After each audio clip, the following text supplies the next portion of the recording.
ఇది కూడా అలాంటిదేనా? అలా ఎందుకు అవుతుంది? అది వేరు ఇది వేరు. అది ఇది వేరు కావచ్చు, అదే అయినట్టే ఇది కూడా అవుతుందేమో కదా. అదెలా అవుతుంది? అది అదే ఇది ఇదే, కానీ అది ఇది ఒకటే కదా. బాగా గుర్తుపెట్టుకో, అది అదే ఇది ఇదే. ఏమో అది ఇది ఒకటేనేమోనని భయంగా ఉంది. ఏం భయపడకు, అది ఎప్పుడూ ఇది కాదు. ఏమో నా అనుభవంతో చెబుతున్నా, ఇది కూడా అదే అవుతుంది. ఎక్కడ ఏ పొలంలో చూసినా ఇద్దరు రైతుల మధ్య జరుగుతున్న చర్చ ఇదే. ఇక్కడ అది అంటే నాడు చంద్రబాబు ఇచ్చిన రైతు రుణమాఫీ హామీ. ఇది అంటే నేడు సూపర్ 6లో చంద్రబాబు రైతు కోసం ఇచ్చిన 20,000 పెట్టుబడి సాయం హామీ. ఖరీఫ్ మొదలైన ఇంతవరకు పెట్టుబడి సాయంపై అతిగతి లేదు. నాడు రుణమాఫీ అని ఓట్లు ఇచ్చుకొని ఎగ్గొట్టినట్టే పెట్టుబడి సాయం కూడా బాబు ఎగ్గొట్టే పరిస్థితి ఉందా? ఇది కూడా అదే అవుతుందా అన్న చర్చ రైతుల్లో మొదలైంది. నిజానికి విత్తు నాటే సమయానికే పెట్టుబడి సాయం చేతిలో ఉంటే రైతులు ఎలాంటి అప్పులు చేయాల్సిన అవసరం ఉండదు. ఒకవైపు కేంద్రం ఇప్పటికే తన వంతు నిధులు విడుదల చేసింది, కానీ చంద్రబాబు ప్రభుత్వం మాత్రం మీనమేషాలు లెక్కిస్తోంది. దీంతో రైతులు వడ్డీ వ్యాపారుల చుట్టూ తిరగాల్సి వస్తోంది. గత 5 ఏళ్లు జగన్ సర్కార్ ఇచ్చిన భరోసాతో ధైర్యంగా వ్యవసాయం చేసుకున్న రైతులు ఇప్పుడు భయంతో బిక్కుబిక్కుమంటున్నారు. అయినా సీజన్ మొదలైనప్పుడే సాయం అందించాలన్న ఆలోచన ప్రభుత్వానికి ఉందా? పెట్టుబడి సాయం ఎప్పుడు అందిస్తారో ఇప్పటి వరకు ఎందుకు చెప్పలేదు? పెట్టుబడి సాయం కోసం ఎదురు చూస్తున్న రైతులు ఓ 10 ప్రశ్నలు అడుగుతున్నారు. అవేంటో ఒక్కసారి మనం స్క్రీన్ పైన చూద్దాం. Right, question number 1. రైతులకు పెట్టుబడి సాయం కింద 20,000 ఇస్తామని హామీ ఇచ్చారు, అవునా కాదా? మీ మేనిఫెస్టోపై ఒట్టేసి చెప్పాలి. Point number 2. ఖరీఫ్ ప్రారంభమైన పైసా కూడా అన్నదాతల ఖాతాలో వేయలేదు, అవునా కాదా? మీ మేనిఫెస్టోపై ఒట్టేసి చెప్పాలి. Question number 3. కేంద్రం తన వంతు నిధులు విడుదల చేసినా బాబు 20,000 ఇవ్వకుండా జాప్యం చేస్తున్నారు, అవునా కాదా? మీ మేనిఫెస్టోపై ఒట్టేసి చెప్పాలి. Question number 4. పెట్టుబడి సాయం కోసం అన్నదాత అరులు చాస్తున్నా నోరు మెదపడం లేదు, అవునా కాదా? మీ మేనిఫెస్టోపై ఒట్టేసి చెప్పాలి. Question number 5. రాష్ట్ర వ్యాప్తంగా రైతులు ధర్నాలు నిరసనలు చేస్తున్నా కూటమికి చీమ కుట్టినట్లయినా లేదు, అవునా కాదా? మీ మేనిఫెస్టోపై ఒట్టేసి చెప్పాలి. Question number 6. సకాలంలో పెట్టుబడి సాయం అందకపోతే రైతులు అప్పుల పాలై వ్యవసాయం కుదేలవుతుంది, అవునా కాదా? మీ మేనిఫెస్టోపై ఒట్టేసి చెప్పాలి. Question number 7. ఆ తరువాత నిధులు విధిల్చినా అవి వడ్డీలు కట్టడానికి కూడా సరిపోవు, అవునా కాదా? మీ మేనిఫెస్టోపై ఒట్టేసి చెప్పాలి. Question number 8. 2014-19 మధ్య రుణమాఫీ చేస్తారని 5 ఏళ్లు ఎదురు చూసి రైతులు మోసపోయారు, అవునా కాదా? మీ మేనిఫెస్టోపై ఒట్టేసి చెప్పాలి. Question number 9. రామోజీ సంస్మరణకు కోట్లు ఖర్చు పెట్టారు, రైతుల చేతుల్లో 20,000 పెట్టలేకపోయారు, అవునా కాదా? మీ మేనిఫెస్టోపై ఒట్టేసి చెప్పాలి. Question number 10. గడిచిన 5 ఏళ్లలో సకాలంలోనే రైతులకు భరోసా నిధులు విడుదల చేశారు జగన్, అవునా కాదా? మీ మేనిఫెస్టోపై ఒట్టేసి నిజం చెప్పాలి. రైట్, ఈ ప్రశ్నలు రైతులు అడుగుతున్నారు, చంద్రబాబు సమాధానం చెప్పాలి. రైట్, వీటిపైనే మనం మాట్లాడబోతున్నాం. చర్చలో పాల్గొంటున్నారు శివశంకర్ గారు, వైఎస్ఆర్సీపీ అధికార ప్రతినిధి, అలాగే పురుషోత్తం రెడ్డి సీనియర్ అనలిస్ట్, వారు కూడా మన చర్చలో జాయిన్ అయ్యారు.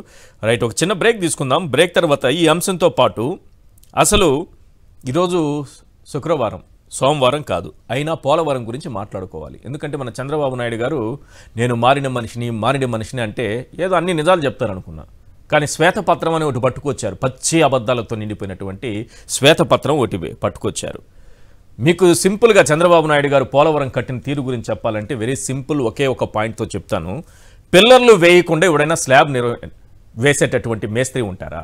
పిల్లర్లు నిర్మించకుండా డైరెక్ట్గా స్లాబ్ వేసేటటువంటి మేస్త్రి మీరు ఎక్కడైనా చూసారా? చంద్రబాబు నాయుడు గారు అదే చేశారు పోలవరం విషయంలో. ఇక్కడ స్పిల్వే లేదు, ఈ పక్క ఎగువ దిగువ కాఫర్ డ్యాములు కట్టలేదు, డైరెక్ట్గా డయాఫ్రమ్ వాల్ కట్టేశారు. ఎందుకంటే దాంట్లో అయితే బాగా వస్తుంది. ఈ విషయం నేను అనలేదు, డైరెక్ట్గా మోడీ గారు అన్నారు. అలాగే టాన్స్ట్రాయ్ కంపెనీ, ఆ కంపెనీ అక్కడ కాంట్రాక్టు పనులు చేసింది రాయపాటి రంగారావు గారు, సాంబశివరావు కుమారుడు, ఆయన కూడా చెప్పారు పిల్లర్లు వేయకుండా కట్టకుండానే స్లాబ్ వేసేటటువంటి మేస్త్రి ఎవరైనా ఉంటే అలాంటి మేస్త్రినే ఇప్పుడు పోలవరం దగ్గర కూడా పనిచేశారేమో అని అనిపిస్తుంది. ఎందుకంటే స్పిల్వే కట్టకుండా కనీసం ఎగువ దిగువ కాఫర్ డ్యాములు కంప్లీట్ చేయకుండా వదిలేయడం వల్ల డయాఫ్రమ్ వాల్ కొట్టుకుపోయింది. ఎవరయ్యా కొట్టుకుపోవడానికి కారణం అంటే చంద్రబాబు నాయుడు గారు శ్వేతపత్రం రిలీజ్ చేసి అన్ని అబద్ధాలే, ఒక్క నిజం కూడా లేదు. ఆయన మారిపోయిన మనిషిని అంటే వారు నిజంగా అన్ని నిజాలు చెప్తారేమో, ఎందుకంటే నిజాలు చాలా ఉన్నాయి. స్పిల్వేలో 48 గేట్లను బిగించింది జగన్ అని ఆయన ఏమైనా శ్వేతపత్రంలో చూపిస్తారేమో అని అనుకున్నా, లేదు. ఎగువ కాఫర్ డ్యామ్ను పూర్తి చేసింది జగన్, శ్వేతపత్రంలో చూపిస్తారేమో అనుకున్నా, లేదు. అప్రోచ్ ఛానల్ పూర్తి చేసింది జగన్, చూపిస్తారేమో శ్వేతపత్రంలో అనుకున్నా, లేదు. స్పిల్వే ఛానల్ను పూర్తి చేసింది జగన్, అదేమన్నా చూపిస్తారేమో అనుకున్నా, అది లేదు. పైలట్ ఛానల్ పూర్తి చేసింది జగన్, అదేమన్నా చూపిస్తారేమో అనుకుంటే అది లేదు. గోదావరి వరదను స్పిల్వే ద్వారా 6.1 కిలోమీటర్లు మళ్లించింది జగన్, అదేమన్నా చూపిస్తారేమో అనుకుంటే అది చూపించలేదు. ఇవేమీ లేకుండానే శ్వేతపత్రం అంట. ఇట్లా స్పిల్వే కంప్లీట్ కాకుండా డయాఫ్రామ్ వాల్ కట్టి అది వరద రావడంతో ఈ కనీసం కాఫర్ డ్యాములు కూడా ఎగువ దిగువ కాఫర్ డ్యాములు రెండిట్లో గ్యాపులు అనమాట, అక్కడక్కడ బొక్కలు వదిలేయడం వల్ల వాటర్ వచ్చి మొత్తం కొట్టుకుపోయింది. ఇక రెండో విషయం, అత్యంత ప్రధానమైన విషయం ఏంటంటే పోలవరం అంచనాలు భారీగా పెంచేశారు. దాదాపు 54,000 కోట్లు 55,000 కోట్లు ఖర్చు అవుతుంది ఇప్పుడు. ఓకే, అంతా బాగానే ఉంది. ఇంత అయినప్పుడు ఇప్పటి వరకు ఖర్చు పెట్టింది పోలవరం పైన 12,500 కోట్లు. కానీ చంద్రబాబు నాయుడు గారు ఏం చెప్తారు, నేను 72% పూర్తి చేశాను అంటారు. అంటే 12,500 కోట్లతో 72% పూర్తి అయిపోతే ఇక 28% పోలవరానికి ఇంకెంత ఖర్చు అవుతుంది?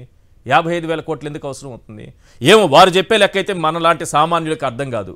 అది పెద్ద పెద్ద IAS IPS ఇలాంటి వాళ్ళకే అది అర్థమవుతుంది. మన జర్నలిస్టులకి సామాన్య ప్రజలకి ఆ పోలవరం దగ్గర ముంపు గ్రామాల ప్రజలకి లేకపోతే ఆ పోలవరం వల్ల భవిష్యత్తు బాగుపడుతుందని ఆశిస్తున్నటువంటి రైతులకి వీళ్ళకి అర్థం కాదు ఈ లెక్కలు.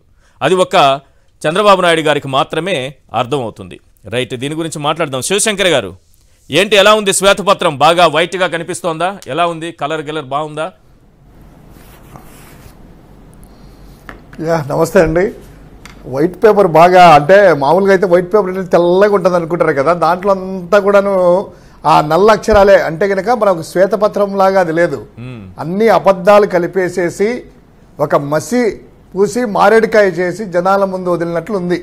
నిజంగా మీరు అన్నట్లు 2014 నుంచి 19 వరకు, 19 నుంచి 24 వరకు ఆ కరోనా పీరియడ్ 2 సంవత్సరాలు వచ్చినా కూడాను ఏమేం చేశారు ఏంటి అనేటువంటిది దాంట్లో మచ్చుకైనా కూడా మెన్షన్ చేస్తారు ప్రజలకు. ఎందుకంటే మీరు అన్నట్టు మారిపోయిన మనిషిని ఇప్పుడు కూటమి వచ్చింది, కేంద్రంలో మేము అందరం కూడా కలిసికట్టుగా ఉన్నాము, మోదీ మా జేబులో ఉన్నాడు, మేము లేనిదే ప్రభుత్వం గడవదు కాబట్టి ఇలా ఉంది, ఇలా చేయబోతున్నాం అనేటువంటిది ప్రజలకు చెప్తారనుకుంటే మొత్తం అన్నీ కూడాను 2000 ఆయన ఏదైతే 2014 తీసుకున్నప్పుడు ఇట్లనే వైట్ పేపర్ రిలీజ్ చేశారు. ఇప్పుడు 2024లో ప్రభుత్వంలోకి వచ్చిన తర్వాత ఇప్పుడు మళ్ళీ వైట్ పేపర్లు అనేటువంటి, అంటే కాలయాపన చేయడానికి, ప్రజల మూడ్ని డైవర్ట్ చేయడానికి, ఏదో ఎదుటి వాళ్ళు మాత్రమే తప్పులు చేశారు కాబట్టి నేను చేయలేకపోతున్నాను, నేను చేయలేను కాబట్టి ఇలా అనేటువంటిది ఉన్నట్టే ఉంది అంతా. ఒకసారి ఉదాహరణ చెప్తాం. మీరు అన్నట్టు ఆ శ్వేతపత్రంలో ప్రతిసారి ఈ కూటమి అధికారంలోకి వచ్చినప్పటి నుంచి ఆయన విజిట్ చేశాడు, అక్కడికి వెళ్ళి ఒక ప్రెస్ కాన్ఫరెన్స్ పెట్టాడు, వేరే సందర్భాల్లో కూడాను ప్రెస్ కాన్ఫరెన్స్లు పెడుతూ అమరావతి రాజధాని గురించి, పోలవరం గురించి ప్రతి చోట చెప్తా ఉన్నాడు. 72% పూర్తయింది మా హయాంలో అన్నాడు. ఆయన ఏమన్నాడు, ఈ యొక్క పోలవరం ఖర్చు వచ్చేసి 55,549 కోట్లు అన్నారు. సరే, ఆయన చెప్పినట్టే అబ్బా అని మీరు అన్నట్టు నేను కూడా క్యాల్కులేటర్ తీసుకొని 55,549 కోట్లలో 72% అంటే కనుక ఎంత కావాలి, ఈయన ఎంత ఖర్చు పెట్టాడని చూస్తే కనుక వీళ్ళు చెప్పిన ప్రకారం వైట్ పేపర్లో 11,762 కోట్లు ఖర్చు పెట్టామన్నారు. 11,762 కోట్ల రూపాయలు ఖర్చు పెట్టి ఉంటే దీనికి సంబంధించింది 72% కాదు. ఒకవేళ ఆయన చెప్పిన దాని ప్రకారం అయితే ఈ లెక్కలు వేసుకుంటే సార్ 21% మాత్రమే పూర్తయినట్టు. 55,549 కోట్ల రూపాయలు శ్వేతపత్రంలో పెట్టినట్టు ప్రాజెక్టు మొత్తం కాస్ట్ అయినప్పుడు ఆయన చెప్పినట్లే 11,762 కోట్ల రూపాయలు ఖర్చు పెడితే అది పర్సెంటేజ్ తీసుకుంటే సింపుల్ క్యాల్కులేషనే 21% అయింది కదా. మరి 72% ఎక్కడి నుంచి వచ్చింది అనేటువంటిది ఆశ్చర్యంగా ఉంది. ఒకవేళ 21, 27% అన్న అయితే పొరపాటున 27 ఇటు తిప్పి 72 వేశారనుకోవచ్చు, కానీ 21%నే. ఇదొకటి. మీరన్నట్టు ఆయన శంకుస్థాపన ఒకసారి చూసుకుందాం. ఆయన ఏదో అన్నాడు కదా, అయ్యా ఇదంతా ఇలా చేశాము అలా చేశాము అనేటువంటిది వాళ్ళ లెక్కల ప్రకారమే గతంలో వైఎస్ రాజశేఖర రెడ్డి గారి హయాంలో పెట్టిన ఖర్చు ఎంత అంటే కిరణ్ కుమార్ రెడ్డి గారు వాళ్ళు కలిపి 4,731 కోట్ల రూపాయలు వాళ్ళు ఖర్చు పెట్టారు. ఏది ఈ 11,000లో తీసేస్తే 11,000లో 4,731 కోట్లు వైఎస్ఆర్ హయాంలో ఖర్చు పెట్టారు. దాని తర్వాత అన్ని అనుమతులు కూడా వైఎస్ఆర్ గారు తెచ్చారు. ఈ అన్ని అనుమతులు వైఎస్ఆర్ గారు తీసుకొచ్చిన తర్వాతనే అది ఈరోజు జాతీయ ప్రాజెక్టుగా విభజన హామీలో పొందగలిగాము, సంతోషము. మరి మీరు ఇంత బాధపడుతున్నారు ఈరోజు, పోలవరం ప్రాజెక్టు లేదు 3000 టీఎంసీ నీళ్లు గోదావరిలోటి సముద్రంలోకి వెళ్తున్నాయన్నారు కదా. అంతకుముందు వైఎస్ఆర్ గారి కంటే ముందు మీరు 2 సార్లు అంటే 9.5 సంవత్సరాలు, అంటే మీ మామని వెన్నుపోటు పడిచినప్పుడు 4 సంవత్సరాల 7 నెలలు, తర్వాత 5 సంవత్సరాలు బీజేపీ ప్రభుత్వము వాజ్పేయితో పొత్తు పెట్టుకున్నప్పుడు ఉన్నారు కదా, అప్పుడు కూడా చక్రాలు తిప్పారు కదా. మరి ఈ పోలవరం ప్రాజెక్ట్ అంత ఇంపార్టెంట్ అయి 3000 టీఎంసీలు నదిలోకి వెళ్ళినప్పుడు, సముద్రంలోకి వెళ్ళినప్పుడు అప్పుడు ఎందుకు రాలేదయ్యా ఈ బాధ? సరే మర్చిపోయినావా, ఓకే అనుకుందాం. తర్వాత మీరే దీనికి పోలవరం ప్రాజెక్టుని ఒక 2014-19 నుంచే తీసుకుందాం, కొత్త రాష్ట్రం వచ్చిన తర్వాత. వాళ్ళ విన్యాసాలు ఒక్కసారి చూస్తే ఈశ్వర్ గారు ఎలా అంటే ఎన్నిసార్లు శంకుస్థాపనలు చేశారు, ఎన్ని ఈవెంట్లు అంటే జస్ట్ చెప్తున్నాను. 2016 డిసెంబర్ 30వ తారీఖున కాపర్ డ్యామ్ పనులు అనేటువంటిది పెట్టి అప్పుడు ఒక ఈవెంట్ షో చేశారు. తర్వాత 2017 జూన్ 8 కాంక్రీట్ పనులు అనేటువంటిది ఒక ఎగ్జిబిషన్ చేశారు. తర్వాత జూన్ 11 2018లో ప్రధాన డ్యామ్ కు పునాది అని ఒక శంకుస్థాపన చేశారు. తర్వాత సెప్టెంబర్ 18 2018లో దేవాంశు మనవడు దేవాంశుతో కలిసి స్పిల్వే గ్యాలరీ అంతా తిరిగి అదొక రోజు శంకుస్థాపన చేశారు. తర్వాత డిసెంబర్ 14 2018 సంవత్సరంలో రేడియల్ గేట్లు అనేటువంటిది ఒకసారి పెట్టారు. అంతకు ముందు ఆ పనుల మొత్తం అంతా కూడా కాపర్ డ్యామ్ పెట్టినప్పుడు ఏం చేశారంటే 22 కోట్లు ఖర్చు పెట్టి జనాలను తీసుకెళ్లేసి జయము జయము చంద్రన్న అనేటువంటిది చేసుకున్నాం.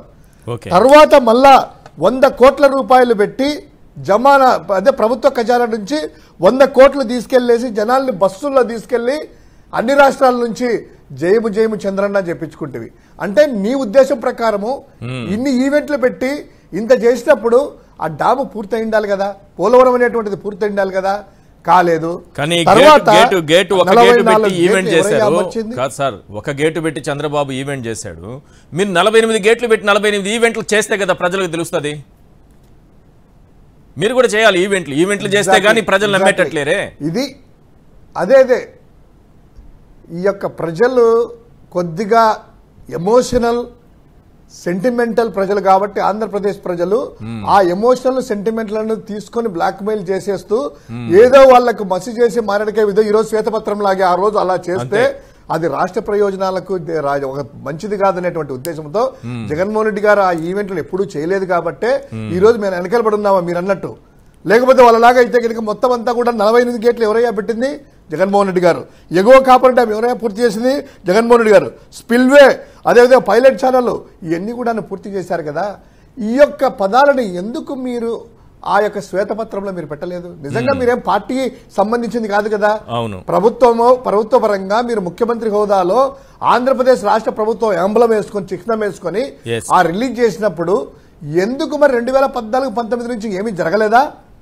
ఎందుకు మరి మీ యొక్క కేంద్ర మంత్రిగా అప్పుడు ఉన్నారు కదా, మానిటర్ చేశారు కదా, ఇప్పుడు కూడా ఆయన అనుకుంటా షెకావత్ గారు ఉన్నారు కదా, గజేంద్ర షెకావత్, ఎందుకు ఆయన దగ్గర నుంచి ఒకసారి ఇప్పించి ఇదే శ్వేతపత్రం ఆయన దగ్గర నుంచి ఇప్పించండి. 72% పనులు 2014-19 నుంచి అయ్యాయి, ఇప్పుడు ఇవ్వలేదు అనేటువంటిది. ఇప్పుడే ఉన్నటువంటి ఆయన ఉన్నారు కదా ఇరిగేషన్ శాఖ మంత్రులు కేంద్రంలో, ఎందుకు ఆయనతో ఇప్పించలేదు? ఒకసారి నిజంగా మీరు 2014 నుంచి 19 వరకు చిత్తశుద్ధితో చేసింటే ప్రధానమంత్రి హోదాలో రాష్ట్రానికి వచ్చి మోదీ గారు మిమ్మల్ని ఉద్దేశించి చంద్రబాబు వాళ్ళ కుమారులు ఏటీఎం లాగా మార్చుకున్నారు, ఏటీఎం పోలవరం ప్రాజెక్ట్ అని చెప్పారు. సోమవారాన్ని పోలవరం అనేటువంటిది పెట్టుకుని ఒక ఈవెంట్ చేసుకొని మీరు ప్రజలు డైవర్ట్ చేస్తున్నారు కదా. ఈ రోజే ఎందుకు ఇదే చేశారంటే సార్, ఈ రోజు ఈ యొక్క శ్వేతపత్రం పోలవరం గురించి ఎందుకు ఆయన ఇట్లా మాట్లాడుతున్నారంటే వాళ్ళు ఇచ్చినటువంటి హామీ ప్రకారము ఈ రోజు నైరుతి ఋతుపవనాలు అనేటువంటిది మాన్సూన్స్ అనేటువంటిది ఎంటర్ అయ్యాయి, వ్యవసాయ పనులు మొదలయ్యాయి జూన్ మధ్యంలో నుంచే. ఇప్పటి వరకు వారు చెప్పినటువంటి ఏదైతే అన్నదాత సుఖీభవ అంటారా లేదా రైతు భరోసా అంటారా దాని ప్రకారము 20,000 రూపాయలు ప్రతి రైతు అకౌంట్లో వేస్తే వాళ్ళు రెడీగా విత్తనాలు తెచ్చుకోవడానికి, ఫర్టిలైజర్స్ తెచ్చుకోవడానికి, ఇతర వేసుకోవడానికి రెడీగా ఉన్నారు. ప్రతి సంవత్సరము వైఎస్ఆర్ కాంగ్రెస్ పార్టీ ప్రభుత్వం జగన్మోహన్ రెడ్డి గారు ఇప్పుడు 13,500 కోట్ల రూపాయలు ఇచ్చారు. ఈ రోజు డైవర్ట్ చేయడానికి ఇప్పుడు ఎవరో ఇంజనీర్ని ఇక్కడ నిష్ణాతులంట ఎవరో మన విదేశాల్లో ఉండే వాళ్ళని కూడా తీసుకొచ్చేస్తాను, ఒక ముగ్గురు నలుగురిని తీసుకొస్తా, వాళ్ళైతేనే దీన్ని కట్టగలరు, వాళ్ళైతేనే ఈ ప్రాబ్లమ్స్ అన్ని సెట్ చేయగలరు అని అంటున్నారు చంద్రబాబు నాయుడు గారు. నాకు తెలిసి మన ఎన్ఆర్ఐలు ఉన్నారు కదా కొంతమంది అక్కడ, పార్టీ ఎన్ఆర్ఐలు ఉన్నారు కదా, వాళ్ళ ఫ్రెండ్స్ ఎవరో ఉంటారు, వాళ్ళకి 10 రూపాయల కాంట్రాక్ట్ వాళ్ళకి ఒప్పుకొని 100 రూపాయలు చెల్లించేదానికి ఇదేదో ప్లాన్ చేశారేమోని ప్రజల్లో కొంత అనుమానం అయితే కలుగుతోంది. మళ్ళీ అక్కడి నుంచి రావడం ఏంది? ఇక్కడ మన ఇంజనీర్లు పనికిరారా? మీరు అన్నట్టు ఆ సామర్థ్యం మనకు లేదా? రాజధాని ప్రాంతంలో కూడా అప్పుడు ఎందుకంటే అదే ఈశ్వర్ గారు మీరు అన్నట్టు రాజధాని ప్రాంతంలో కూడాను కట్టాలంటే కనుక మనోళ్ళు కట్టలేరు, మురికివాడలు కట్టేవాళ్ళు మనోళ్ళు సింగపూర్ నుంచి కావాలి, లేకపోతే కెనడా నుంచి కావాలి, అమెరికా నుంచి కావాలి అనే మనసులో ఉంది. అప్పుడు కూడాను రాజధాని విషయంలో కూడా ఇదే మాటలు మాట్లాడారు. ఇప్పుడు కూడాను ఏదో ఆ విదేశాల్లో ఉండే వాళ్ళే అంట, ఇక్కడ వాళ్ళు ఎగరయ్యా మొత్తం డాములు కట్టింది, ఈ డాములు కట్టింది నాగార్జున సాగర్ డామ్ దగ్గర నుంచి ఈరోజు శ్రీశైలం డామ్ వరకు కట్టింది ఎవరు? కొండల్లో అతి కొండల్లో ప్రాంతాల్లో కట్టిన వాళ్ళు ఇక్కడ వాళ్ళు ఇంజనీర్లు కాదా? ఇది ప్రధాన కారణం. శ్వేతపత్రంలో మీరు ఏం పెట్టాలంటే నవయుగ అదేదే ట్రాన్స్ట్రాయ్ను ఏ విధంగా తప్పించాము, ట్రాన్స్ట్రాయ్ నుంచి నవయుగాకి, నవయుగ ఎవరు, నవయుగ బంధువులు ఎవరు, పూణేకి స్పెషల్ ఫ్లైట్ లో వెళ్ళేసి నితిన్ గడ్కరీ గారి దగ్గరికి వెళ్ళేసి ఈ నవయుగ కాంట్రాక్టర్ ఎంటర్ చేసేసి ఎందుకు ఈ యొక్క గ్యాప్ వచ్చిందో కూడా మెన్షన్ చేస్తే బాగుండేది కదా శ్వేతపత్రంలో. రైట్. ఓ కాల్ ఉన్నారు సుధాకర్ రాజమండ్రి నుంచి. సుధాకర్ గారు ఏం చెప్పాలనుకుంటున్నారు? గారికి అలాగే మన పురుషోత్తం రెడ్డి గారికి good evening. Good evening sir. Sakshi viewers కూడా గుడ్ ఈవినింగ్. Good evening. మరి ఇక్కడ మనం ఇక్కడ శివశంకర్ గారు ఏదో చెబుతున్నారు కానీ నాకు చాలా అసంతృప్తిగా ఉంది వారి మీద.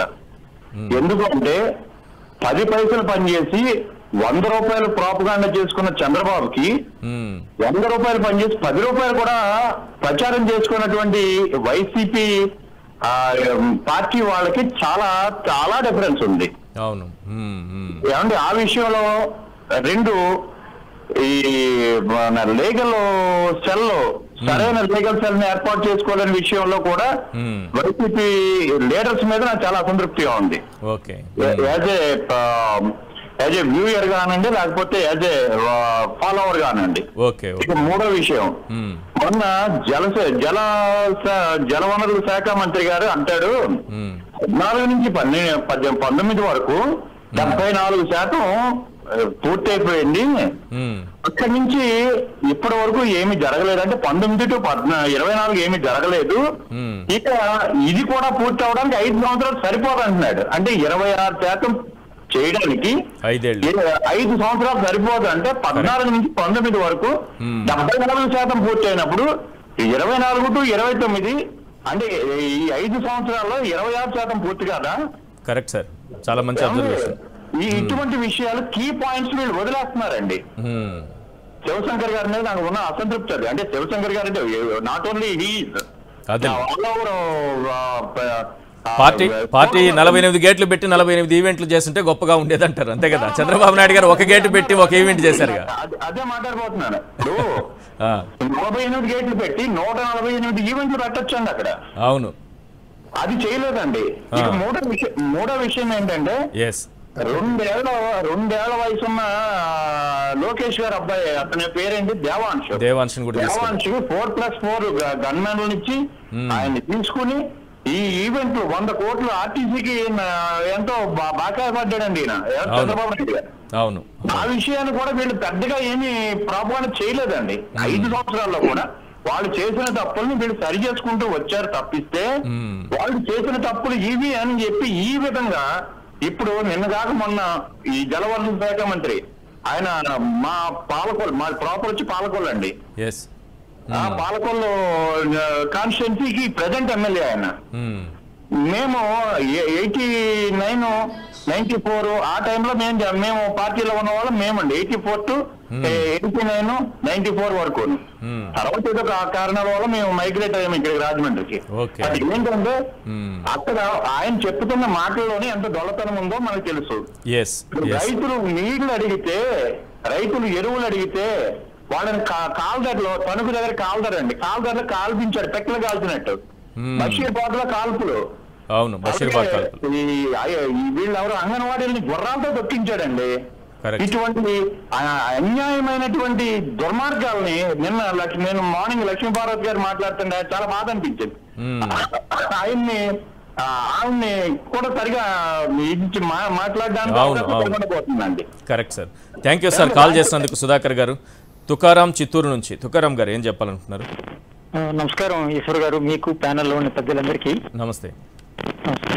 యాక్చువల్లీ పోలవరం ప్రాజెక్టు సోమవారం టు సోమవారం అని ప్రతిసారి చంద్రబాబు గారు అన్ని తిరిగారు. అంత చేసి కూడా ఆయన 41 గేట్లు కూడా 38 గేట్లే ఉండింది కాపర్ హైడ్రాలిక్ గేట్లు. దాన్ని 48 గేట్లకు పెంచింది ఎవరు? ఈశ్వర్ గారు, జగన్మోహన్ రెడ్డి గారు. రాజశేఖర రెడ్డి గారు దీనికి ప్రాణం పోశారు. ఎందుకంటే ఎడమ కాలువకు యాక్చువల్ గా రాజశేఖర రెడ్డి గారి పీరియడ్ లోనే 85% కంప్లీట్ అయింది ఈశ్వర్ గారు ఎడమ కాలువకు. అప్పుడు నిర్వాసితులకు కూడా మాక్సిమం అంటే ఆయన శక్తి వంచన లేకుండా సాల్వ్ చేసుకుంటూ వచ్చారు. చంద్రబాబు గారు వచ్చిన తర్వాత వాళ్ళు కావచ్చు ఏ విషయంలో తీసుకున్నా కానీ అత్యధికంగా ఖర్చు పెట్టాడు తప్పితే, ఒకటి మట్టి తీయాలంటే కూడా ఇప్పుడు చెప్తుంటారు, మట్టి తీయాలంటే ఒక ట్రిప్పర్కి వచ్చి 400 రూపాయలు. 400 రూపాయలు 4,000 రూపాయలు చేసింది ఎవరు? ఈశ్వర్ గారు. నన్నూరు ఇప్పుడు 400 కోట్లని 4,000 కోట్లు చేశాడు. మోడీ గారు ఊరికి చెప్పలేదు కదా ఏటీఎం ఎందుకు వాడుకున్నారు అని చెప్తే. ఎందుకు వాడుకున్నారంటే యాక్చువల్లీ చంద్రబాబు గారు పోలవరం పైన ఇప్పుడు చెప్తున్నాడు. ఆయన చెప్తున్న మాట ఏమంటే, జగన్మోహన్ రెడ్డి పోలవరాన్ని చూస్తే కళ్ళలో నీళ్లు వచ్చిందంటే చంద్రబాబు గారికి. ఎందుకు నీళ్ళు వచ్చింది ఈశ్వర్ గారు? నాకు అది తెలియాలి. ఎందుకంటే పోలవరాన్ని చూస్తే కళ్ళలో నీళ్లు రావాల్సిన అవసరం ఏముందంటే, అంటే ఏమర్థం అంటే జగన్మోహన్ రెడ్డి గారు ఎందుకు ఇంత డెవలప్ చేశాడు, డెవలప్ చేయకుండా ఉంటే దీనిపైన భారీగా మనం చేసుకోవచ్చు కదా, ఎందుకు ఇట్లాంటి పాడు పని చేశాడు జగన్మోహన్ రెడ్డి గారు అని ఆయన బాధ కలిగి కళ్ళలో నీళ్ళు వచ్చింది. ఇది వాస్తవం కదా ఈశ్వర్ గారు? మీరు చెప్తున్న చూస్తే ఏదో కడుపు మంట కళ్ళు మంట అన్నట్టుగా ఉంది. నిజంగా చూడండి, పోలవరం చూస్తే కన్నీళ్ళు వచ్చిందంటే ఎవరైనా చెప్తే నమ్ముతారు. అంటే ఏమర్థం అంటే జగన్మోహన్ రెడ్డి గారు ఎందుకు ఇంత చేశాడు? రైట్. థ్యాంక్ యూ అండి తుకారాం గారు కాల్ చేసినందుకు. పురుషోత్తం రెడ్డి గారు, ఏంటి సార్ ఈ శ్వేతపత్రం పైన ఏం చెప్తారు? ఈ పోలవరం పైన పూర్తి స్థాయిలో అవగాహన ఉంది మీకు, అసలు ఏం జరిగింది? ఈశ్వర్ గారు, అందరికీ నమస్కారం. నమస్తే. బేసిక్ గా పోలవరం ప్రాజెక్టుల పైన చంద్రబాబు నాయుడు గారు శ్వేతపత్రం రిలీజ్ చేశారు. దాన్ని నేను 3 భాగాలుగా చూస్తాను. అవి నేషనల్ ప్రాజెక్ట్ గా రూపాంతరం చెందిందని ప్రస్తావించారు, డయాఫ్రామ్ వాల్ తో ఏర్పడిన సమస్యను ప్రస్తావించారు, భవిష్యత్తులో ఏం చేయబోతారో ప్రస్తావించారు. ఇక్కడ క్రూషియల్ పాయింట్ గా వస్తున్నది డయాఫ్రామ్ వాల్, దాని చుట్టూ ఉన్నటువంటి సాంకేతిక పరమైన అంశం. ఇక్కడ పాయింట్ ఏంటంటే, మనం డయాఫ్రామ్ వాల్ గురించి మాట్లాడేటప్పుడు ప్రధానంగా 2 వాదనలు వినిపిస్తున్నాయి. వైఎస్ఆర్ కాంగ్రెస్ పార్టీ ఏమంటుంది, ప్రాజెక్ట్ ప్రోటోకాల్ ప్రకారం ఎగువ కాపర్ డ్యాము దిగువ కాపర్ డ్యాము ఇవి పద్ధతిగా నిర్మించకుండా డయాఫ్రామ్ వాల్కి వెళ్ళడం వల్ల వరదల్లో కొట్టుకుపోయింది, దీనికి బాధ్యుడు చంద్రబాబు గారని వైఎస్ఆర్ కాంగ్రెస్ పార్టీ ప్రభుత్వం అంటుంది. ఇప్పుడు చంద్రబాబు గారు ఏమంటారు, వాళ్ళ అధికారంకి వచ్చిన కాంట్రాక్టర్ మార్చిన గ్యాప్ లో కొట్టుకుపోయింది నిర్లక్ష్యం అని వారంటారు. నా పాయింట్ ఏంటంటే, ఇద్దరు పొలిటికల్ ఎక్స్పర్ట్స్ కానీ టెక్నికల్ ఎక్స్పర్ట్స్ కాదు, పార్టీలు కావచ్చు నాయకులు కావచ్చు. పోలవరం ప్రాజెక్ట్ అథారిటీ అనేది ఒకటి ఉంది, వాళ్ళే డయాఫ్రామ్ వాల్ పాడైందని గుర్తించారు. డయాఫ్రామ్ వాల్ పాడైందన్న విషయంలో అందరికీ ఏకాభిప్రాయం ఉంది. డయాఫ్రామ్ వాల్ విషయం తేలకుండా ముందుకు వెళ్ళలేమన్న విషయంలో అందరికీ ఏకాభిప్రాయం ఉంది. ఇప్పుడు తేలాల్సింది ఏంది, ఆ డయాఫ్రామ్ వాల్ పాడవడానికి ఎవరు కారణం? మానవ తప్పిదమా? మానవ తప్పిదం అయితే తెలుగుదేశం పీరులో మానవ తప్పిదమా, వైసీపీ పీరులో మానవ తప్పిదమా, లేదా ప్రకృతి సహజమైనటువంటి పరిస్థితి? ప్రకృతి సహజమైన పరిస్థితిని కూడా నేను విస్మరించదలుచుకోలేదు. ఎందుకంటే ఒక విషయాన్ని ప్రజలకు అర్థం కావాలి. రాంబాబు గారు అప్పుడప్పుడు అంటుంటారు కదా, అత్యంత సంక్లిష్టమైన ప్రాజెక్టు అది కరెక్ట్. ఎందుకంటే పోలవరం ఏరియాలో చంద్రబాబు గారు వైట్ పేపర్ లో 2 పేర్లు వస్తాయనుకున్నారు, రాలా. సెంట్రల్ వాటర్ కమిషన్ యొక్క అబ్జర్వేషన్స్ కానీ, సుదీర్ఘ కాలం పాటు 10 ఏళ్లు సర్వే చేసిన కోస్లా కమిషన్ యొక్క అబ్జర్వేషన్స్ కానీ వారు ప్రస్తావించలేదు. ఈ 2 కమిషన్లు ఒక కీలకమైన అబ్జర్వేషన్స్ ప్రస్తావించాయి. అదేంటంటే, పోలవరం దగ్గర ఏదైతే ప్రాజెక్ట్ కడుతున్నాం ఈశ్వర్ గారు, అక్కడ 50 కిలోమీటర్ల పొడవు 2 కిలోమీటర్ల వెడల్పుతో ఉధృతంగా ప్రవహిస్తుంది. 2020లో 22 లక్షల క్యూసెక్కులు ప్రవాహం వచ్చింది. 22 లక్షల క్యూసెక్కులు అంటే 185 టీఎంసీలు. 185 టీఎంసీలు అంటే మా తిరుపతి తిరుమలకు 185 సంవత్సరాలకు సరిపోయేంత వాటర్, అంత ఫ్లో, అంత ఉధృతంగా అక్కడ వస్తుంది వాటర్. 2 కోస్లా కమిషన్ ఇంకొక కీలకమైన అబ్జర్వేషన్, అక్కడ పటుత్వం లేనటువంటి నేల ఉంటుంది. 2 అంశం, కొండల మధ్య నీళ్లు ఇంకిపోతున్నాయంట కొన్ని టీఎంసీలు. అంటే ఎంత సంక్లిష్టమైన ఏరియాలో ప్రాజెక్టు కడుతున్నామని. ఇట్లాంటి ప్రాజెక్ట్ కట్టేటప్పుడు డయాఫ్రామ్ వాల్ ఏమన్నా సహజమైన వరదలు కొట్టుకోమైందా? ఏదైనా సరే ఇది మానవ తప్పిదమా? తప్పిదం అయితే ఏ కాలంలో జరిగింది, లేదా ప్రకృతి సహజమైన ఆ ప్రాజెక్ట్ కూడా సంక్లిష్టం. ఇది తేల్చాల్సింది పోలవరం ప్రాజెక్ట్ అథారిటీ. ఇప్పుడు చంద్రబాబు గారు అడగాల్సింది వాళ్ళని అడగాలి, మా పాలనలో జరిగిందా, వాళ్ళ పాలనలో జరిగిందా, తప్పు ఎవరండి? తప్పు జరిగితే పోలవరం ప్రాజెక్ట్ అథారిటీ ఏం చెప్తోంది సార్?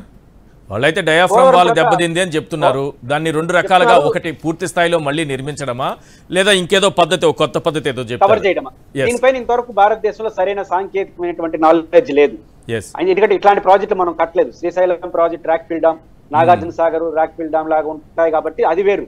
ఇది నది కట్టంగా నదిని డైవర్ట్ చేసి కడుతున్నాం, ఉధృతంగా ప్రవహించే ఏరియా కాబట్టి దీనిపైన వాళ్ళు తర్జనా భర్జనా పడుతున్నారు.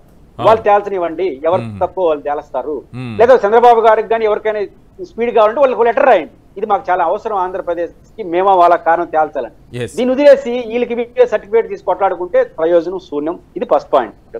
రెండో పాయింట్, జాతీయ ప్రాజెక్టుగా రూపాంతరం చంద్రబాబు గారు, నేనేమంటానంటే రిక్వెస్ట్ చంద్రబాబు నాయుడు గారికి, మంచి ప్రయత్నం చేశారు. మీకు జగన్ గారి మీద కోపం ఉండొచ్చు కానీ రాజశేఖర రెడ్డి గారి మీద కోపం ఉండాల్సిన అవసరం లేదు. ఎందుకంటున్నానంటే జాతీయ ప్రాజెక్టుగా రూపాంతరం చేయడానికి రెండు కారణం. ఒకటి వైఎస్ఆర్, రెండు రాష్ట్ర విభజన. రాష్ట్ర విభజన మనం కోపడచ్చు, బట్ విభజన జరగకుండా జాతీయ ప్రాజెక్ట్ అయి ఉండేది కాదు. కాబట్టి ప్రాజెక్ట్ అయిపోయడానికి కారణం ఏంటి? రెండు కారణాలు. ఒకటి, ప్రాజెక్టుకి అనుమతులన్నీ ఆయన కాలంలో వచ్చినాయి. కుడి కాలం ఏదైతే చంద్రబాబు గారు పట్టిసీమ ప్రాజెక్ట్ పూర్తి చేసి అంటున్నారు, దాంట్లో 60% కిరణ్ కుమార్ రెడ్డి గారు, రోసయ్య గారు, జగన్ మన రాజశేఖర పీరియడ్ లో పూర్తయితే దానికి లిఫ్ట్ చేసి చంద్రబాబు గారు పట్టిసీమ అన్నారు. అది చేయగలిగినా అంటే ఆ రోజు ఆ కాలం ఉండబట్టి. రెండు, కుడి లెఫ్ట్ బ్రాంచ్ పురుషోత్తంపట్నం పేరుతో విశాఖపట్నం. అన్నిటికన్నా కీలకమైంది పోలవరంలో అంతర్భాగంగా నాగార్జున సాగర్ దుమ్మగూడెం టేల్ పాండ్ పథకాన్ని, అంటే రాయలసీమకు నీళ్లు రావాలంటే, శ్రీశైలం నుంచి తెలంగాణకి వెళ్లే నీళ్లు ఆపాలంటే దుమ్మగూడెం టేల్ పాండ్ పథకాన్ని మనం తీసుకుంటే నాగార్జున సాగర్ ద్వారా గోదావరి నీళ్లను అటు తెలంగాణకు, అటు రాయలసీమకు, ఆంధ్రప్రదేశ్ కు ఒక సస్యశ్యామలం ఉపయోగపడుతుందని ఒక ప్రాజెక్ట్ రూపకల్పన రాజశేఖర్ గారు చేశారు. అంటే ఇంత కృషి చేసిన ఆయన ప్రస్తావించకపోవడం అంత హేతుబద్ధతగా లేదని నా ఫస్ట్ పాయింట్. చివరి పాయింట్ ఏంటి నెక్స్ట్ అనేది, ఈ విషయంలోనే చంద్రబాబు గారు ఒక కీలకమైన అంశం చెప్పారు. 12,120 కోట్ల రూపాయలు విలువ చేసే పనులు ఇప్పుడు ఇమీడియట్ గా కావాలి అనే పదం వాడారు. ఇది చాలా క్రూషియల్. ఈ విషయంలో జగన్మోహన్ రెడ్డి గారిని అభినందించాలి. మీకు గుర్తుంటే లాస్ట్ జూన్ లో ప్రభుత్వం ఏం చేస్తా ఉంది, మన రాష్ట్ర ప్రభుత్వం ఫస్ట్ డబ్బులు ఖర్చు పెట్టేస్తుంది, మళ్ళీ సంఖ్యలో ఫైలు పెట్టుకొని ఢిల్లీ అంతా తిరుగుతా ఉండేది. వాళ్ళు ఇయర్ 2 ఏళ్ళు 3 ఏళ్ళు ఫస్ట్ టైం జగన్మోహన్ రెడ్డి గారు ఫస్ట్ టైం లాస్ట్ టైం ఏం చేశారంటే ఇన్ అడ్వాన్స్ ఇమ్మని చెప్పి చాలా రోజుల నుంచి అడిగారు. మేము మొదటి నుంచి అదే కోరుతున్నాం. జాతీయ ప్రాజెక్ట్ అంటే వాళ్ళ డబ్బులతో కట్టాలి కానీ మన డబ్బులతో కట్టేసి మళ్ళీ వాళ్ళు చుట్టూ తిరిగేదని మొదటి నుంచి మన వాదన. లాస్ట్ టైం జూన్ లో 12,000 కోట్లు శాంక్షన్ చేస్తూ కేంద్ర ప్రభుత్వం ఒక నిర్ణయం తీసుకుంది. ఇప్పుడు ఆ నిధులు తీసుకొని వచ్చి ముందుకు నడవాలి. నా పాయింట్ ఏంటంటే ఇప్పటి వరకు ఇచ్చింది కాకుండా 12,000 కోట్ల ఓవరాల్ గా ప్రాజెక్టు ఫస్ట్ దశ పూర్తి చేయడం కోసం 12,000 కోట్ల. ఫస్ట్ దశ అంటే అర్థం ఏంటంటే 135 అడుగుల వరకు నీళ్లు నిలపడానికి కావాల్సినటువంటి డ్యామ్ నిర్మాణం పూర్తి చేయడం. అక్కడ వరకే నిర్వాసితులు అంటే దశల వారిగా ఉంటుంది. 152 రోజులు ఒకేసారి కట్టరు, అది అయ్యే పని కాదు. కాబట్టి 130 అడుగుల డ్యామ్ లో నీళ్లు నిలిపి కట్టేదానికి కావాల్సిన 12,000 కోట్లు. అయితే ఇది జరగాలన్నా ఆ 12,500 కోట్లు రాబట్టుకోవాలి. దానికన్నా ముందు డయాఫ్రామ్ వాళ్ళు తేల్చాలి. డయాఫ్రామ్ వాళ్ళు తేల్చేంత వరకు మనం ముందడుగు వేయలేము. ఇది కీలకమైన డెసిషన్. కాబట్టి ఇది తేల్చనివ్వండి, వాళ్ళు తేల్చాలి, కారణాలు కూడా వాళ్ళనే చెప్పనియండి. అంతవరకు సంయమనాన్ని పాటిస్తే మంచిది. అలా కాకుండా పొలిటికల్ ఎక్స్పర్ట్లు అంతా టెక్నికల్ ఎక్స్పర్ట్ లాగా చంద్రబాబు నాయుడు గారు పెద్ద ఇంజనీర్లా ఆయనే నిర్మాణం చేపట్టడం వల్లే దానికి ఆ దుర్గతి పట్టిందని సుజనాథ్ చౌదరి గారు స్వయంగా మాట్లాడారు. ఉంది, ఆ బయట ఉంది, అది కూడా ప్లే చేయొచ్చు మనం. ఇక్కడ ఎవరికి వాళ్ళు ఇంజనీర్లు అయిపోవడం వల్ల వచ్చినటువంటి ప్రాబ్లం ఇది. ఆయన కూడా బీజేపీలో చేరిన తర్వాత ఆ మాట అన్నాడు. బీజేపీలో చేరిన తర్వాతే బీజేపీలో చేరిన అన్నాడు. ఆయన పొలిటికల్ ఎక్స్పర్ట్ కోసం మాట్లాడినాడు. నా పాయింట్ ఏంటంటే ఈ డయాఫ్రామ్ వాల్ వరకు పీపీఏకి వదిలేయండి, ఏం కారణం అని, మిగిలిన విషయాలను మీరు మాట్లాడుకోండి. ఇది లేకపోతే మాత్రం అన్నెసరీ కాంప్లికేట్ అవుతుంది. ఇప్పటికైనా ఆ 12,000 కోట్లు తీసుకోండి. డయాఫ్రామ్ వాల్ తేల్చిన తర్వాత నిర్ధారణకు ఇప్పుడు మళ్ళీ దీనిపైన అదనపు భారం పడే అవకాశం ఉందని ఒక మాట ఆల్రెడీ వేసి పెట్టారు చంద్రబాబు నాయుడు గారు. దీన్ని అటు చేసి విదేశాల నుంచి ఎక్స్పర్ట్స్ దీనికి లేట్ అయ్యడం వల్ల అయ్యేటటువంటి అదనపు భారం అంతా కలిపి ఒక 75,000 80,000 కోట్ల రూపాయలకి తీసుకెళ్లిపోతారేమో డౌట్ గా ఉంది. ఆల్రెడీ 50 దగ్గర ఉంది. మన పీపీఏలో ఒప్పందంలోనే పోలవరం ప్రాజెక్ట్ కట్టే చోట నేను ప్రమాదం ఎంతో తీవ్రత ఉంది నేను చెప్పాను కదా, దాన్ని దృష్టిలో పెట్టుకుని మన అగ్రిమెంట్ లోనే కొన్ని కన్స్ట్రక్షన్స్ కి 2 times కూడా తీసుకునేదానికి వెసులుబాటు ఇచ్చారు. అంటే అర్థం ఏమిటి, కొన్ని డిస్టర్బ్ అవుతాయని తెలుసు మనకు. కొన్ని మహా నిర్మాణాలు జరిగినప్పుడు ఓ సహసిద్ధమైన పరిస్థితులు తీసుకోవడానికి ఉన్న వెసులుబాటు అది ఈ ప్రభుత్వం తీసుకుంది, జగన్ గారు వచ్చిన ప్రభుత్వం తీసుకునింది. అంటే సెకండ్ టైం తీసుకోవడం అంటే ఒక స్ట్రక్చర్ దెబ్బతింది అనుకోండి, దెబ్బతినేదానికి ఆస్కారం ఉంది కదా. 185 TMCల ఉధృతి ఒకసారిగా ప్రవాహం ఏదైనా డిస్టర్బ్ కావచ్చు. ఇది ఎందుకు ఈ క్లాజ్ పెట్టుకున్నారు, అట్లా జరుగుతుందని ఇది తేల్చనివ్వండి. ఎక్స్పర్ట్స్, పొలిటికల్ ఎక్స్పర్ట్స్ ఎందుకు మాట్లాడతారు ఈ పాయింట్? ఈ అంచనాలు పెంచడము దీంట్లో ఎంత దోపిడీ జరుగుతుందో ఏమో, నేను ఆ విషయాలు మిమ్మల్ని అడగలేను. కానీ వాస్తవానికైతే మోడీ గారు మాట్లాడారు ఇదే విషయం పైన. తర్వాత ట్రాన్స్టై ఫస్ట్ చేసినటువంటి కంపెనీ అదే కదా, ఆ కంపెనీకి సంబంధించి రాయపాటి రంగారావు గారు మాట్లాడారు. ముందుగా రాయపాటి రంగారావు ఏం మాట్లాడారో వేయండి, తర్వాత మోడీ గారు బయట కూడా మనం విందాం. ఎందుకంటే మళ్ళీ అంచనాలు పెరిగిపోతాయి, ఎక్స్పర్ట్స్ రావాలి, ఇవన్నీ కూడా ఇది మళ్ళీ ఏటీఎం కింద మార్చుకునేటటువంటి వ్యూహం అనే అనుమానాలు చాలా మందిలో ఉన్నాయి. ఒక్కసారి రాయపాటి రంగారావు ఏమన్నారో ఆ బయట ప్లే చేయండి. మాకేం చేయలా, మమ్మల్ని దోసుకున్నాడు, ఇచ్చారు. తప్పనిసరి పరిస్థితే చేరిన దగ్గర నుంచి ఎంత హింస పెట్టాడంటే ఎలక్షన్కి అయింది 150 కోట్లు తీసుకున్నారు. ఎవరెవరు ఎంత తీసుకున్నారో మాకు తెలుసు, లెక్కలు ఉన్నాయి. లోకేష్ ఆ ప్రాజెక్టులో సర్వనాశనం చేశారు. మేము ఏదో బాగుపడతామని సహాయం చేయాలి కానీ మమ్మల్ని నాశనం చేయటమా? చంద్రబాబు నాయుడు, లోకేష్ దొంగలు, ఒకళ్ళు తెలియకుండా ఒకళ్ళు. సబ్ కాంట్రాక్ట్ వాళ్ళు సోమవారం పోలవరం అన్నాడుగా, అన్నీ పచ్చి అబద్ధాలు. వాళ్ళు వస్తే బేవర్స్. అదొక పార్టీ కాదు, అది ఒక పార్టీ కాదు. ప్రజల కోసం, ప్రజల అవసరాని కోసం కాదు, వాళ్ళ కోసం. అది వాళ్ళ బాగోగులు, వాళ్ళ కుటుంబ సభ్యులు. అదొక వ్యాపార సంస్థ.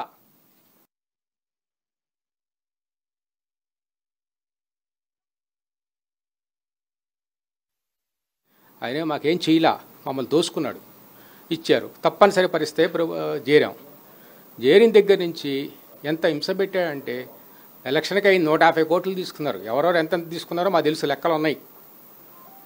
లోకేష్ ఆ ప్రాజెక్టులో సర్వనాశనం చేశారు. మేము ఏదో బాగుపడతామని సహాయం చేయాలి కానీ మమ్మల్ని నాశనం చేయటమా? చంద్రబాబు నాయుడు, లోకేష్ దొంగలు, ఒకళ్ళు తెలియకుండా ఒకళ్ళు. సబ్ కాంట్రాక్ట్ వాళ్ళు పోలవరం అన్నాడుగా, అన్నీ పచ్చి అబద్ధాలు. వాళ్ళు వస్తే బేవర్స్. అదొక పార్టీ కాదు, అది ఒక పార్టీ కాదు. ప్రజల కోసం, ప్రజల అవసరాని కోసం కాదు, వాళ్ళ కోసం. అది వాళ్ళ బాగోగులు, వాళ్ళ కుటుంబ సభ్యులు. అదొక వ్యాపార సంస్థ. శ్వేతపత్రానికి సరైన సమాధానం ఇక్కడే కనిపిస్తోంది. చాలామందికి దానికి శ్వేతపత్రానికి ఏమన్నా సమాధానం కావాలంటే 10 మంది కూర్చొని చర్చించుకోవడం కంటే ఆ ఒక్క బయట వింటే సరైన సమాధానం దొరుకుతుందేమో అనిపిస్తోంది. రైట్, ఒక కాల్ ఉన్నారు వెంకటరత్నం పాతపట్నం నుంచి. వెంకటరమణ గారు చెప్పండి. నమస్తే సార్, ఈశ్వర్ గారు. నమస్తే సార్. మీకు అక్కడ ఉన్న పెద్దలందరికీ నమస్కారం అండి. నమస్తే.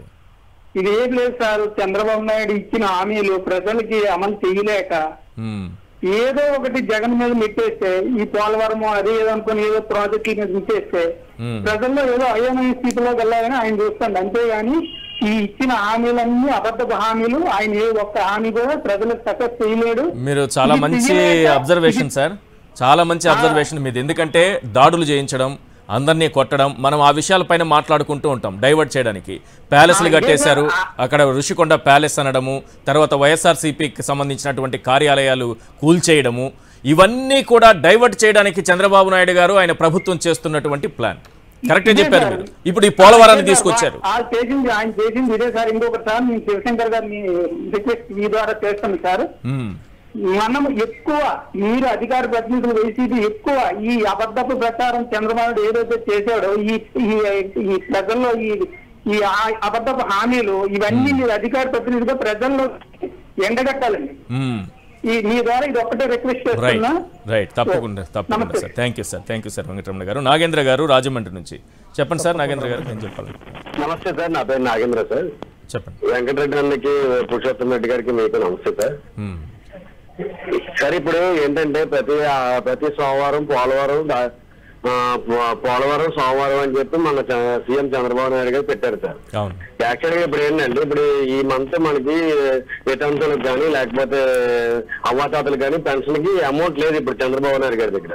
ఇప్పుడు ఎమ్మెల్యేల దగ్గర కూడా ఎమ్మెల్యేలు కూడా మొత్తం అమౌంట్ అంతా ఎలక్షన్ లో అవినీతి చేసి ఎలక్షన్ లో గెలవడానికి అమౌంట్ మొత్తం ఖర్చు పెట్టేశారు.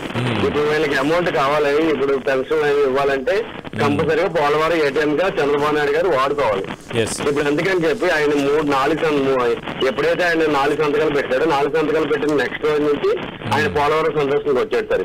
ఇప్పుడు పోలవరం ఏటీఎం గా రేపు జూలై 1st కి ఏటీఎం గా వాడుకోవాలి, ఇప్పుడు వీళ్ళందరికీ పెన్షన్ ఇవ్వాలంటే కంపల్సరీగా ఆయన పోలవరం మీద సమీక్ష చేసి ఏదో డ్రామా చేసి ఇప్పుడు పైనుంచి మోడీ గారి దగ్గర నుంచి అమౌంట్ అనేది శాంక్షన్ చేయించుకుని ఇప్పుడు వీళ్ళకి ఇవ్వాలంటే పోలవరం ఒకటే కదా సార్. ఇప్పుడు వీళ్ళ దగ్గర అమౌంట్ అనేది లేదు, వేరే అవకాశం లేకపోయినా పోలవరం తీసుకునేది పోలవరానికే ఖర్చు పెట్టాలి కదండి, లేకపోవడం కరెక్టే.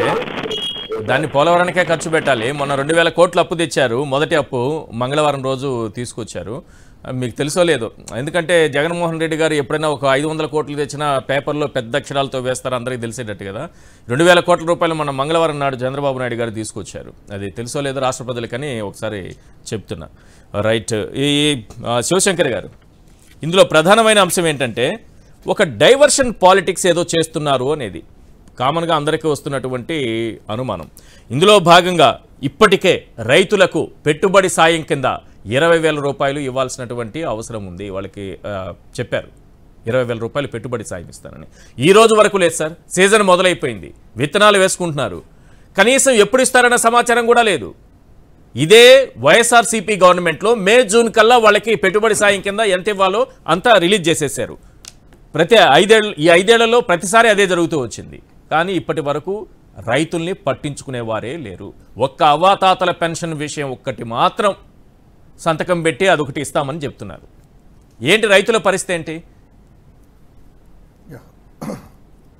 మీరు అన్నట్టు ఇది పూర్తిగా ప్రభుత్వంలోకి వచ్చిన రోజు నుంచి ఏదో ఒక విధ్వంసక చర్యలు చేపట్టడం కావచ్చు, లేకపోతే కనుక జగన్ గారి మీద అభూత కల్పనలు కానీ ఏదైనా కూడాను బురద జల్లడం కావచ్చు, రిషికొండల్లో ఉన్నటువంటి అద్భుతమైనటువంటి ప్రభుత్వ కట్టడాలను జగన్ గారి ప్యాలెస్ అనేటువంటి ప్రజలకు ఏంటంటే అది జగన్ ప్రాపర్టీ అని, ప్రభుత్వ ప్రాపర్టీ కాదు జగన్దేమో అనేటువంటిది ప్రజలందరూ కూడాను చదువుకున్న వాళ్ళు ఆలోచించి అంటే అలా డైవర్ట్ చేస్తూ, ఎందుకంటే మొదటి రోజే సూపర్ 6 మీద సంతకాలు పెడతా ఉన్నారు. సూపర్ 6 2 సంవత్సరాల నుంచి ప్రజల్లోకి వెళ్ళి బాబు గారు వస్తానే మీ ఇంట్లో ఎంతమంది ఉన్నారమ్మా, 3 పిల్లల అతిథి 45,000 తల్లికి వందనమాట.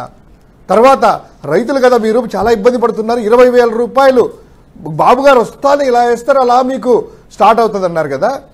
ఏదైనా కూడాను ఈ యొక్క డైవర్షన్ పాలిటిక్స్ వల్ల ఈ అంశాలు ప్రజల్లో నానకుండా, ప్రజల ఆలోచన చేయకుండా ప్రతిపక్షాలు కావచ్చు, మీడియా వాళ్ళు కావచ్చు, వాళ్ళు చెప్పిన వాటినే ఆ విధ్వంసన చర్యల గురించి కావచ్చు, చంద్రబాబు శ్వేతపత్రాల్లో అయ్యో జగన్ ఇలా చేశాడా అలా చేశాడా అనేటువంటి ఒక అభూత కల్పనలు క్రియేట్ చేయడమే. ఈరోజు మీరు అన్నట్టు మేము మేనిఫెస్టో ఏదైతే 2019లో మేనిఫెస్టో రిలీజ్ చేసినప్పుడు వచ్చే ఏడాది నుంచి అంటే 2019 ఆర్థిక సంవత్సరం నుంచి కాకుండా 2020 నుంచి మేము ఇస్తామని మేనిఫెస్టోలో పెట్టినా కూడా రైతాంగం పరిస్థితి బాగలేదని చెప్పి 13,500 రూపాయలు రైతు భరోసా కింద ఆ వచ్చిన సంవత్సరమే ఇమ్మీడియట్గా ప్రజలకి రైతులకందరికి కూడా వాళ్ళ అకౌంట్లకు నేరుగా వేయడం జరిగింది. అంటే ఒక సంవత్సరం ముందుకు జరిపి ఈ 5 సంవత్సరాలలో 2019 నుంచి 24 వరకు మేము ఇచ్చినటువంటి ఖర్చు చేసినటువంటి ప్రతి రైతుకి 67,500 రూపాయలు రైతుకు రైతు భరోసా ద్వారా ఇచ్చాము. ఈరోజు వాళ్ళు చేసినటువంటి వాగ్దానం ప్రకారము ఆల్రెడీ ఋతుపవనాలు స్టార్ట్ అయ్యాయి, వ్యవసాయం మొదలెత్తారు, రైతు దుక్కి దున్నారు, ఎదురు చూస్తున్నారు ఈరోజు విత్తనం వేయడానికి. కానీ ఇప్పటి వరకు వారు చెప్పినటువంటి హామీ 20,000 రూపాయలు, దానికి పేరు కూడా నిన్న మొన్నలో చక్కగా మార్చారు, ఎక్కడ జగన్ గారి పేరు కనపరాకూడదని.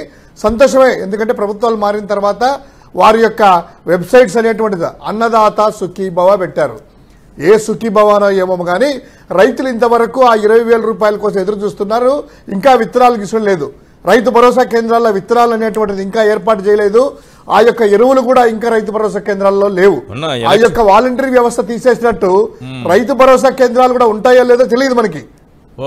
ఈ రోజు పిల్లలకు స్కూల్స్ కూడా స్టార్ట్ అయ్యాయి, అకాడమిక్ ఇయర్ స్టార్ట్ అయింది. జూన్ 12వ తారీఖు అయితే మీ యొక్క ప్రమాణ స్వీకారం కాబట్టి 13 నుంచి అన్నారు, ఓకే వెళ్తున్నారు. కానీ తల్లికి వందనమని ఆ యొక్క ప్రైవేట్ స్కూళ్ళకు పంపించే వాళ్ళు, ప్రభుత్వ స్కూళ్ళకు పంపించే వాళ్ళు 90 లక్షల మంది విద్యార్థులకి, అంటే దాదాపు 46 లక్షల మంది తల్లులు ఎప్పుడొస్తాయా మా యొక్క 45,000 ముగ్గురు పిల్లలుంటే లేదా ఇద్దరు పిల్లలుంటే 30,000 ఎప్పుడొస్తాయా, ఎప్పుడు అకౌంట్లో పడతాయా అని వాళ్ళ అకౌంట్లు చెక్ చేసుకుంటా ఉన్నారు. 90 లక్షల మంది తల్లికి పిల్లలు వందనం ఉన్నారు అనేటువంటిది అది. రైతు భరోసా 20,000. ఏం సార్ 90 లక్షల మంది పిల్లలు ఈ రోజు ఇస్తారా అసలు? 51 లక్షల 52 లక్షల రైతులకే ఇప్పటి వరకు పెట్టుబడి సాయంకి దిక్కులేదు ఇక్కడ. ఖచ్చితంగా చేయాలండి. అంతమంది పిల్లలకి ఎలా ఇస్తారు సార్? కష్టం కదా. సృష్టిస్తా ఎక్కడి నుంచి తీసుకొస్తారు సార్ అంత డబ్బులు? మీరు అంత డిమాండ్ చేసి అంత గట్టిగా పట్టుబట్టి కూర్చుంటే వాస్తవ ప్రకారంగా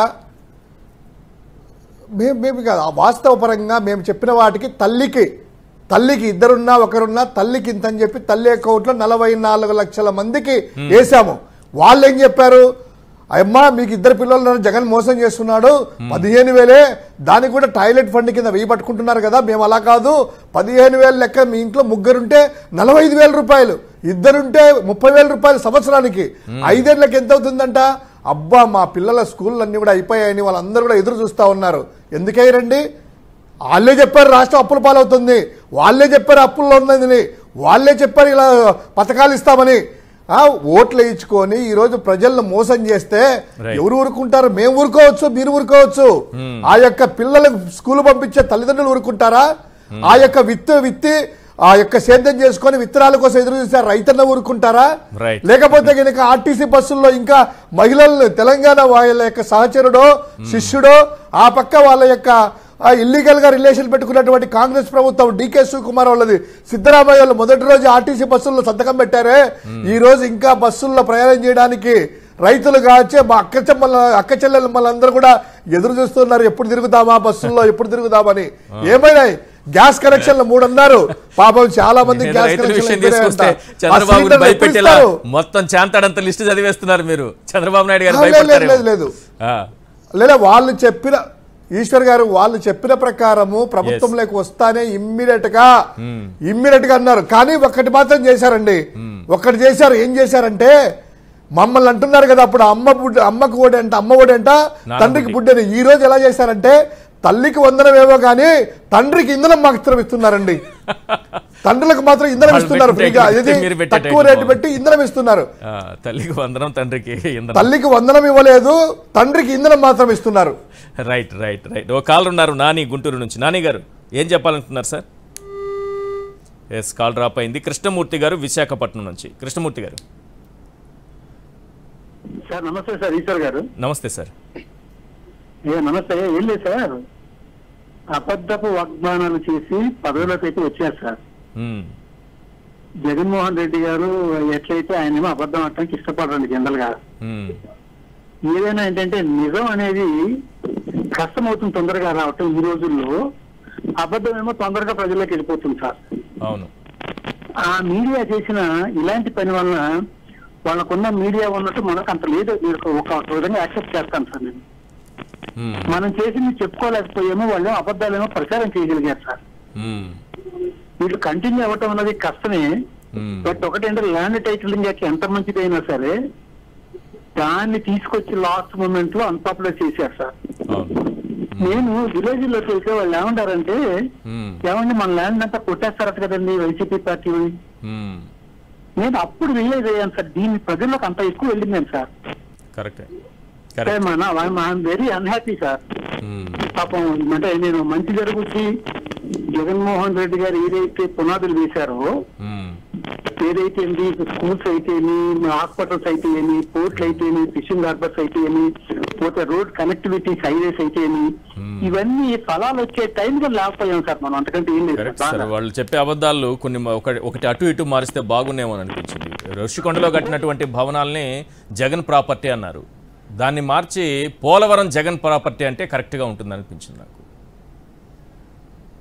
చంద్రబాబు నాయుడు గారు క్లెయిమ్ చేసుకుంటారు ఏదో ఆయన మానస పుత్రిక అన్నట్టు, అసలు ఆయనకు సంబంధమే లేదు, మధ్యలో వచ్చిన వ్యక్తి. Right, thank you sir call చేసినందుకు. హాజీ గుంటూరు నుంచి.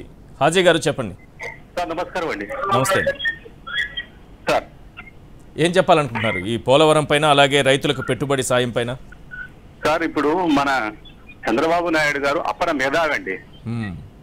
అతను గోబెల్స్ ప్రచారము నేను మానుకున్నారేమని, కానీ గోబెల్స్ ప్రచారానికి తోడుగా ఇంకొక చిన్న గోబెల్స్ పవన్ కళ్యాణ్ తీసుకొచ్చి పోలవరం ఈ 5 years అతను కంప్లీట్ చేయడండి.